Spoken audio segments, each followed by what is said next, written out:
Merci beaucoup, Eric, et merci, Diana. OK, donc moi, c'est Zongo Aline. Je suis de INADES Formation, point focal de la Copagène. Et la Copagène, c'est quoi? C'est la coalition pour la protection du patrimoine génétique africain. Et nous sommes au niveau régional, on est dans 10 pays. Mais au Burkina, la Copagène regroupe 22 organisations, des ONG de développement, des mouvements paysans et tout. Et nous sommes très nombreux. Chaque organisation a plus de 1000 membres et nous sommes sur toute l'étendue du territoire. Donc, qu'est-ce que nous faisons? Nous travaillons pour promouvoir les droits des communautés. Et cela passe par quoi? Parce que nous avons beaucoup de problématiques. On a les OGM, l'accaparement des terres, la protection des semences et tout. Maintenant, comment j'en suis arrivée là? Moi, j'ai commencé, de par ma formation, je suis économiste agricole et les problèmes de l'agriculture me préoccupent beaucoup. Et j'ai été dans un cabinet d'études. On a fait une étude d'abord sur les enjeux de l'élaboration des politiques agricoles. Et à la fin de l'étude, les conclusions étaient que les populations qui sont concernées par les problèmes agricoles sont le plus souvent exclues de ces textes. Et je me suis posé la question, mais pourquoi ces textes sont faits si on ne prend pas en compte les préoccupations de ceux sur qui ces textes vont s'appliquer? Donc, j'ai cherché à en savoir davantage et je me suis beaucoup intéressée aux actions qui peuvent me permettre de porter la voix de ceux qui n'en ont pas. Et ça m'a conduit vers l'Alliance contre la faim, qui est un mouvement. Et j'ai intégré l'Alliance contre la faim en tant qu'individu parce que ça regroupe des organisations, parce que je voulais coûte que coûte faire quelque chose. Et c'est de là que j'ai intégré à la Copagène, en participant en tant que membre de l'Alliance aux activités de la Copagène. Et je n'étais pas d'abord à INADES Formation. Heureusement, j'ai pu intégrer INADES Formation. Et quand j'ai intégré INADES, on m'a nommé en même temps responsable de la Copagène au niveau de INADES parce qu'on me connaissait déjà comme une personne dynamique au sein de la Copagène. Donc, voici mon chemin pour arriver à la Copagène.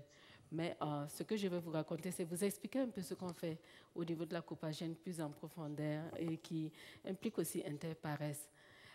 Il faut se dire que le type d'action qu'on mène au niveau de la Copagène, c'est des actions de développement durable pour l'atteinte d'une sécurité, d'une souveraineté alimentaire. Et ça passe par quoi? C'est le développement durable. On met en avant les savoirs et savoir-faire des paysans. Parce que nous savons qu'ils ont quelque chose à partager et ils ont quelque chose qu'on peut développer pour atteindre une sécurité et une souveraineté alimentaire. Et nous avons le concept de vivre de souveraineté que nous avons développé avec l'aide de Interpares et que nous mettons en œuvre. Et le concept de vivre de souveraineté, c'est de partager les connaissances et encourager la solidarité ville-campagne, mettre en avant le producteur, ne pas le laisser en arrière parce que nous avons mené des actions aussi. La manière dont Interpares intervient avec nous, ce ne sont pas les ONG seulement, les organisations qui sont en ville qui accompagnent, même les paysans. L'exemple de ce voyage d'échange qu'on a eu en Inde,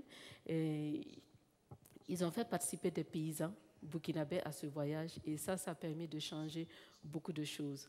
Nous avons aussi le plaidoyer pour influencer les politiques. Vous savez qu'au niveau du Burkina, le Burkina Faso est le premier pays en Afrique de l'Ouest à accueillir les OGM dans son agriculture. Donc, et ça s'empire parce que, premièrement, c'est sur le coton, les OGM pour le coton BT, et nous sommes en train, au niveau du pays, de nous lancer sur les OGM pour le maïs, le niébé, le sorgho. Et ça, c'est très dangereux parce que nous sommes à plus de 80% composés d'agriculteurs. Et nous avons aussi, nous sommes les pays qui nous sommes engagés sur les accords de partenariat économique. Nous sommes le premier pays à accueillir la nouvelle Alliance pour la sécurité alimentaire et nutritionnelle qui met en œuvre des pratiques qui ne sont pas pour le développement durable dans nos pays. Donc, qu'est-ce que nous devons faire au niveau de la Copagène pour le plaidoyer? c'est vrai qu'on a mis l'influence des politiques est quelque chose de très important. Pourquoi? Simplement parce que nous trouvons tout le temps des solutions, mais nous faisons face toujours à beaucoup de difficultés. Pourquoi? Parce que nous avons des usines qui fabriquent les problèmes. Ce sont nos États, ce sont nos gouvernements et tout. Il faut arriver à démanteler ces usines à problèmes. Il faut mettre fin à tout ça. Et nous, on passe par l'influence des politiques, des actions pour influencer, des actions de plaidoyer pour pouvoir influencer les politiques et dire enfin non, nous n'en voulons pas de ce que vous faites. Vous votez des textes, vous votez des stratégies, vous votez des lois qui vont à l'encontre de nos besoins et de ce que nous voulons. Donc il faut mettre fin à tout cela. Et cela passe par quoi? Ça passe par aussi un bon argumentaire. Nous ne pouvons pas aller bras ballants pour dire non, vos politiques ne sont pas, vos textes que vous votez ne sont pas bien. Il faut aller avec un argumentaire solide. Et c'est pour ça que nous faisons aussi des études et des recherches pour alimenter nos discussions et arrêter vraiment cette usine à problème-là. Et dans ça, nous sommes en train de conduire une étude de recherche sur le coton bété, sur le développement du coton bété au niveau du Burkina, avec l'aide de Interpares. Merci encore. Et nous sommes en train d'atteindre un certain nombre de résultats parce que dernièrement, même le gouvernement, il y a eu un élément qui est passé à la télé et ils reconnaissent déjà l'échec du coton bété. Mais ce n'est pas fini, la lutte est encore longue parce que en plus de cet échec, ils sont en train de nous amener à le Roundup et tout dans nos champs parce qu'ils disent qu'ils vont introduire un troisième gène qui va rendre le coton résistant à l'herbicide et ils vont promouvoir le Roundup dans nos pays. Nous devons encore lutter, toujours et davantage. Donc, tout ça, nous menons au niveau de la Copagène et nous sommes convaincus qu'avec les actions que nous menons, on va y arriver. Mais nous ne pouvons pas y arriver tout seuls dans notre pays. Et comme le disait Diana, comment nous en sommes arrivés? On prend des textes, c'est sur la base de quoi? C'est sur la base de ce qui est décidé au niveau international. C'est sur la base de ce qui est décidé au niveau sous-régional.